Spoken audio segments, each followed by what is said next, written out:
On a décidé de faire la révolution. On a décidé d'aider les gens à repenser politiquement. On a créé une coopérative d'éducation populaire politique. Conscientiser les gens massivement, quoi. Refaire un boulot de conscientisation. On recherche à émanciper les gens, à développer l'émancipation. Aussi de les outiller, de faire en sorte qu'ils soient capables de construire des stratégies, qu'ils aient envie de bâtir des actions collectives pour pouvoir peser sur ce qu'ils vivent, quoi. Cette fameuse visée de transformation sociale, travailler à des outils, des façons de s'organiser qui soient différentes pour avoir des résultats. Des temps et des méthodes où les gens peuvent de nouveau se vivre avec d'autres comme des sujets politiques et comprendre où ils sont dans le monde, où ils veulent aller et comment le monde fonctionne. Après une recherche-action de 3 ans, on a franchi le pas de se mettre dans le modèle de la SCOP. Créer notre propre outil de travail pour faire de l'éducation populaire, qui était déjà notre métier officiellement, pour en faire exactement comme on pensait que ça devait être fait, ce qui n'était, selon nous, plus possible dans le modèle associatif classique. Les conférences gesticulées, c'est un des vecteurs qu'on a choisi d'utiliser. C'était une autre façon de toucher des gens, et notamment des gens moins convaincus, par l'excuse du spectacle. Toucher des gens qui ne seraient pas venus à une conférence d'ATTAC ou du NPA, ou une conférence traditionnelle, voilà. Des centaines de personnes se disent « mais moi aussi j'ai envie de faire ça, moi aussi j'ai des choses à dire, moi aussi je veux livrer mon savoir politique sous forme d'un objet un petit peu construit que j'offre. » Et cet objet rencontre de nouveau d'autres personnes qui disent mais moi aussi, enfin tu vois. Et maintenant on fait des formations où on invite des gens à parler d'eux alors qu'ils viennent pour parler d'un sujet. L'activité principale de la SCOP, ça reste des stages de formation, enfin plutôt de déformation. On va travailler à la fois sur la capacité argumentaire, c'est-à-dire entraîner les gens à trouver des arguments, à les expliciter, à être capable de défendre un peu leur point de vue, y compris quand ils sont en minorité. Et après, on fait souvent des exercices pratiques, parce que pour nous, l'éducation populaire, ça se vit aussi. On a fait des porteurs de parole. C'est un système de débat public dans la rue, où tu vas discuter avec des inconnus, avec des passants, donc aussi avec des non-convaincus. Et donc, tu poses une question dans l'espace public et tu vas t'entretenir avec les gens pour comprendre leur point de vue sur la question que tu poses et noter un peu leur discours et sortir de ce qu'ils vont dire une phrase ou 2 ou 3, donc on appelle ça une pépite, qu'on va après afficher sur des panneaux. Et l'ensemble des réponses des gens, ça va constituer un mur de réponses de citoyens lambda, de passants, etc., qui fait réagir encore plus les autres passants, et ça entraîne du débat public. Conduire un entretien avec quelqu'un de non convaincu et d'inconnu, par exemple, pour un paysan, c'est pas forcément ce qu'il fait tous les jours, quoi. C'est pas son quotidien, et c'est un exercice qui est hyper formateur, à la fois pour écouter réellement ce que la personne a à en dire, et à la fois pour amener aussi des éléments de réflexion, formuler des arguments, essayer d'en discuter, etc., pour qu'à la fin, il y ait un peu plus d'intelligence collective, qu'on se soit donné du temps pour réfléchir. On a un atelier qui s'appelle l'atelier de désintoxication à la langue de bois, qui est un atelier qu'on fait régulièrement. On en a fait un DVD pédagogique qu'on a mis en ligne aussi pour que tout le monde puisse en organiser, puisque c'est un truc qui est vraiment central. La langue de bois, ça nous empêche de penser, quoi. C'est vraiment un truc... il y a plein de vocations dans la langue de bois. Donc dans l'atelier, on précise ça, on fait les différentes familles de langue de bois, à quoi elles servent chacune, qui les pond, d'où ça sort, et comment on peut y résister, quoi. Et donc ce travail-là, il est hyper libérateur, parce qu'en fait, tu te rends compte que ce que disent les autres, c'est juste du flanc, c'est bidon, c'est du vent, et donc du coup, c'est beaucoup plus facile de gagner en légitimité par rapport à ça. Pour nous aussi, il y a de l'action collective derrière, quoi. C'est pour ça que dans les actions de la SCOP, on essaye plutôt de trouver des collectifs de travail, de former des équipes entières, de venir sur site, pour pas former une personne qui viendrait d'une équipe et puis qui, en rentrant dans son équipe, j'ai une super nouvelle idée, on va essayer de changer ci, on va essayer de changer ça. Et si les autres n'ont pas bougé d'un centimètre, souvent ça se traduit par un râteau, et puis en fait c'est contre-productif, parce que les bras t'en tombent, quoi, tellement les gens ne veulent pas bouger. Du diagnostic. On fait quelques accompagnements, du conseil. On fait quelques prestations des fois en termes d'animation, de débat public. La SCOP a aussi des publications, des DVD, des conférences gesticulées, des revues pour approfondir des sujets. On intervient sur pas mal de secteurs. C'est ce qu'on fait sur l'école, c'est ce qu'on fait sur le management. Sur l'agriculture, qui est un sujet hyper sensible, on bosse beaucoup avec ce secteur-là aussi. Moi, je fabrique du temps de cerveau humain disponible pour la révolution. Ce que j'appelle une révolution, c'est un moment où, si tu veux, où toutes les forces qui construisent un rapport de force, d'un seul coup se coalisent. Une révolution advient quand la demande sociale et la demande intellectuelle se rencontrent. On ne fait rien d'autre que ça, on ne fait rien d'autre que de participer à l'élaboration d'un rapport de force pour le moment où, d'un seul coup, sans qu'on s'y attende, ça va se coaliser. On est arrivé avec cette offre et elle a rencontré immédiatement une demande, immédiatement. Et on remplissait d'un seul coup un vide, une attente. On a affiché une radicalité politique dont tous nos amis à l'époque nous avaient prédit qu'on se planterait, que personne ne nous ferait travailler. Et ça a été exactement le contraire. C'est-à-dire qu'on est arrivé à un moment où on refusait tous les jours des demandes, des attentes, des propositions, y compris de municipalités, de pouvoirs locaux, qui en veulent absolument travailler avec vous. Je crois qu'on a envoyé une forme d'espoir dans l'espace public. Espoir au sens où des gens se disent « Ah bon, c'est possible ? Ah bon, on peut résister ? Ah bon ? On a le droit de dire que les projets, ça va pas. On a le droit de dire que la participation des habitants, c'est une arnaque. Parce que moi, je le pensais intimement, mais je n'osais pas le dire. Ah bon, c'est possible. Il y a des gens qui le disent. Ils ont même une société pour ça. Oh la vache. Tu vois, c'est-à-dire que cette idée de dire, eh oh, on peut le dire. On peut se battre, on peut se défendre. On n'est pas obligé de subir et de crever. Et on peut changer. Il y a un côté un peu déclencheur aussi dans l'action de la SCOP. La SCOP, elle fabrique l'espace et le temps pour que des gens puissent prendre des décisions et s'engager sur des chemins qui mesuraient pas ou même qu'ils imaginaient pas jusque-là, quoi. Le boulot qu'on fait avec l'école, par exemple, sur la question de l'école. On a une conférence gesticulée, on a un atelier derrière, les enseignants viennent. Je veux dire, ce qu'on leur raconte, ils le savent. Je veux dire, ils savent qu'il faut arrêter de mettre des notes. Ils savent que l'école, que le projet de l'Union européenne, c'est la privatisation et la marchandisation de l'école. Ils sont pas idiots.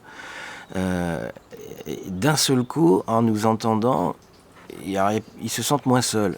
C'est-à-dire qu'ils se disent, mince, en fait, je suis pas fou. Je suis pas tout seul alors. Donner la force à un enseignant de faire différemment, c'est pas rien. Qu'il arrête de mettre des notes. Oui, mais je sais pas si tu vois le saut qu'il faut réaliser pour arrêter dans ta classe de mettre des notes. Ça veut dire qu'il faut être capable de contrer ta hiérarchie, d'expliquer ça aux parents, de convaincre les gosses. Mais en même temps, donner aux gens la force de dire, ouais, en fait, ouais, je vais y aller. On montre simplement que c'est possible. Quand une communauté de communes nous demandait un diagnostic enfance-jeunesse et que tous les autres propositions étaient complètement bidons, de langue de bois, si tu veux, nous on arrivait en disant stop, la jeunesse ça n'existe pas, soyez raisonnables, c'est une catégorie politique, c'est pas une question de tranche d'âge, donc une politique jeunesse c'est tout sauf ce que vous faites. Il ne s'agit pas de mettre un skatepark pour des ados pour avoir une politique jeunesse. Il faut absolument construire, aider les jeunes à se construire comme sujet politique. Tu vois, des trucs qui étaient absolument inaudibles à partir des années 80. La SCOP, on a accompagné une mission locale en leur disant, écoutez, on vous propose de faire de l'insertion, puisque comme on pense que ça devrait être fait, c'est-à-dire tout sauf chercher un emploi nul, mais par contre faire de la politique. Voilà, ça insère de faire de la politique. Et donc il y a une mission locale par le biais de certaines alliances et de certaines complicités, une mission locale en Bretagne qui a accepté de jouer le jeu et qui, plusieurs années consécutives, Gaël s'en est occupé, a dit allez-y, faites voir. Et donc on a tout changé. On a dit alors déjà 16-25 ans c'est non. On va prendre des gens de 40 ans. Alors ils nous ont dit non c'est pas possible. On a dit oui mais ça va être comme ça. Et puis on a demandé aux gens ce qu'ils voulaient faire, leurs rêves. Et ils nous disaient je veux acheter une forêt. On leur disait ok on y va, etc. Enfin tu vois tout le contraire. Et puis à côté tu avais la mission locale traditionnelle qui regardait ça et qui disait mais nous pourquoi nous on n'a pas le droit de faire ça, c'est vachement bien ce qu'ils font. On dit vous gênez pas. Enfin tu vois on fait des ateliers pour apprendre, enfin pour aider les gens à résister au management par exemple, à résister à ces horreurs que sont les entretiens annuels d'évaluation, à contester ces choses-là, à reprendre le pouvoir, à reprendre de l'intelligence. Une satisfaction de voir qu'on peut fonctionner sur d'autres bases. On n'avait jamais vécu de boulot, on était aussi proche de notre idéal. On travaille exactement comme notre éthique, notre morale, nos convictions nous donnent envie de travailler. Ça t'évite d'attraper un cancer déjà, ce qui est pas mal, c'est de pouvoir se regarder dans une glace. D'avoir l'impression d'être la tête haute et de défendre ses convictions. On a eu un petit peu une période d'âge d'or comme ça, on s'est dit là on se fait pas du mal, ça nous ressemble vraiment. Les contradictions dans lesquelles on est en général dans l'éduc-pop ou dans l'animation, disons au sens large, entre la vocation pour laquelle on a choisi ces métiers, qui sont souvent des vocations d'émancipation des publics, de bosser pour former des citoyens qui soient capables d'agir sur la société. Donc il y a plutôt la vocation, et puis la réalité du boulot, qui, notamment par les financements, les financeurs et la commande publique, sont plutôt de domestication. Ouais, de paix sociale, on te demande pas d'énerver des jeunes, on te demande pas de les former en citoyens conscients et responsables. On te demande de monter un local jeune avec un baby, un billard, et on écoute de la radio, puis on fait des petites sorties, et puis des activités si possible consuméristes, le paintball, le space laser et tout ça. Du coup, ce décalage là qui était de plus en plus fort, il est violent quoi. Il brasse quoi, il fait mal, on sait pas trop comment s'en sortir. Les associations d'éducation populaire qui ont conscience qu'elles n'en font plus sont légion. Elles ont parfaitement conscience qu'elles sont amenées à gérer des équipements de quartier, à programmer des activités. Moi, j'ai rien contre la musique, contre le yoga, contre la gym. C'est bien qu'il y en ait, je veux dire, c'est pas le souci. Mais là, pour changer la société, ça suffit pas, quoi. Alors tu te rassures pendant un moment en exploitant tes marges de manœuvre. Tout le monde a des marges de manœuvre, donc tu fais de l'éduc-pop un petit peu, t'emmènes un groupe de jeunes filles au planning familial, tu dis ouais, j'ai pas perdu ma journée. Mais bon, c'est à la marge, quoi. On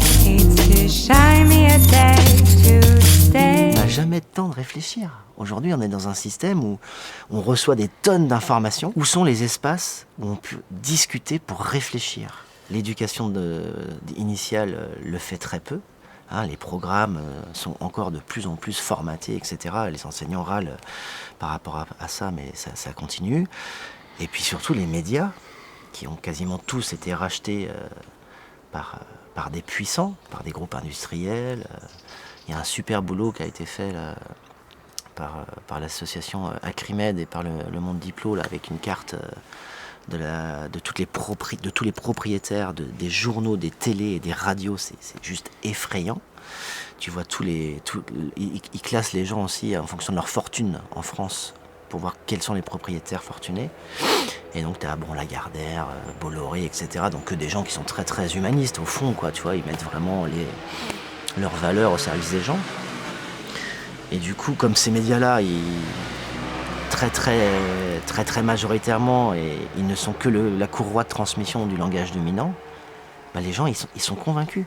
Ils sont convaincus qu'il n'y aura plus de retraite, que le système de toute façon ne peut pas tenir, qu'il faut absolument baisser les charges sociales, parce que sinon on va faire mourir les entreprises, qu'on va continuer à délocaliser, etc. etc. Donc toute cette langue de bois là, qui se met un peu partout, qui embrouille les idées, quand on te parle de croissance négative, ah oui, alors une croissance négative, c'est chaud quoi, pouvoir lutter contre ça aussi. Dans l'éducation populaire, il y a un courant qui est clairement issu du mouvement ouvrier. Du coup, on se retrouve dans une situation aujourd'hui où, entre syndicalisme et éducation populaire, il n'y a plus de lien. Alors qu'il y a eu des liens très très forts dans l'histoire. Et on a du syndicalisme aujourd'hui, on a des syndicats qui ne savent plus faire d'éducation populaire. et donc ont du mal à syndiquer des gens, à aller voir des non-convaincus, qui s'adressent plutôt à leurs syndiqués, qui passent leur temps dans les instances de dialogue social, sur des dossiers, etc. Puis de notre côté, on a des associations d'éducation populaire qui, comme on le disait tout à l'heure, gèrent des équipements, sont un peu la courroie de transmission des politiques publiques et du coup ne sont plus combatives. Une des choses qu'on essaye de faire avec la SCOP, avec l'éducation populaire politique, c'est de refaire des liens là-dedans pour que les syndicats se réemparent des outils historiques de l'éducation populaire qu'ils ont parfois contribué à créer et qu'ils ont oubliés, qui sont tombés aux oubliettes, et que les assos d'EduCoop reprennent une posture combative et soient pas seulement là pour animer les gens, pour faire du lien social, mais pour que les choses changent. Ces stages-là, ils touchent pas énormément de monde parce que faut être assez motivé déjà pour se battre, pour faire financer le stage en formation professionnelle, etc., etc. Vu que c'est pas forcément dans le courant dominant de partir sur un stage enquête de conscientisation ou je sais pas quoi, ou éducation populaire et transformation sociale, ça demande du temps. Le premier truc, c'est que ça demande du temps. Des fois, on fait que la prise de conscience. Des fois, on bosse que sur l'outillage, donc sur le pouvoir d'agir. Des fois, on a la chance de travailler un peu plus dans la durée. Mais c'est très rare qu'on fasse la totalité du dispositif. Du coup, ouais, bien sûr que des fois, on se demande un peu est-ce que ça vaut le coup d'aller juste faire prendre conscience, je sais pas, de la domination homme-femme dans les réunions, parce qu'on est sollicité par un collectif qui s'interroge sur sa façon de travailler, etc. Et c'est facile, c'est tellement facile de dénoncer les dominations sans travailler à leur disparition, quoi. C'est plutôt un sentiment de travail partiel.